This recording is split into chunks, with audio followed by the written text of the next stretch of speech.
मां Sharda recording studio Hanuman चौक हे गई ना नहीं तू चल गे छौरी कके सोलह सिंगार गे एना नहीं तू चल गे छौरी कके सोलह सिंगार गे कर दे तू प्यार गे हमरा कर दे तू प्यार गे हमारा लिख देबो बिहार गे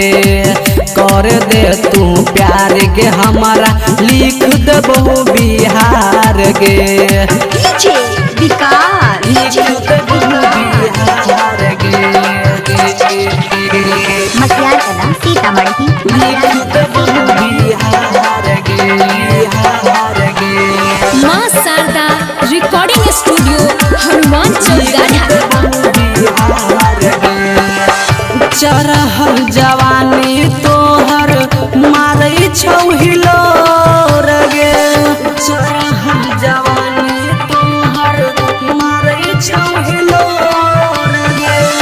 ललकी फराक ओइ पर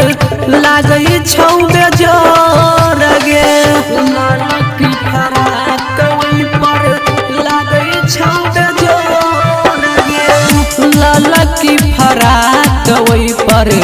लागै छौ बेजोर गे लागै छौ बेजोर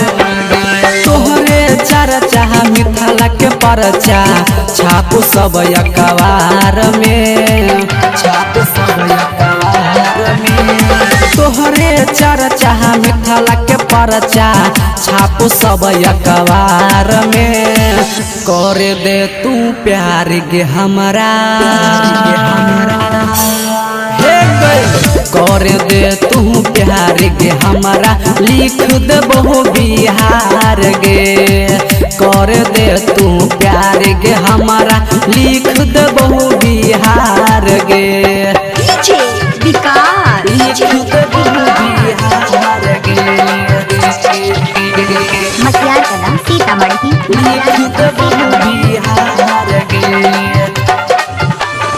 मां शारदा रिकॉर्डिंग स्टूडियो हनुमान चौक राइटर रंजन कहू माल छ सुपार गे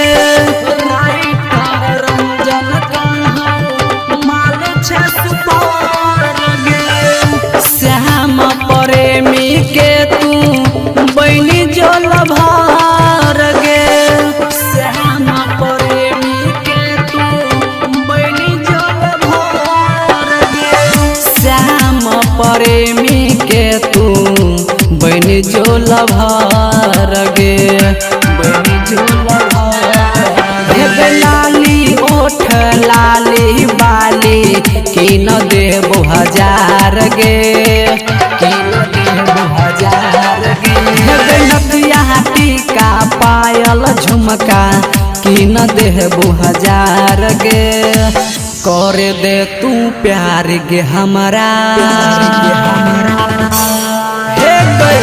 कर दे तू प्यार गे हमारा लिख देबो बिहार गे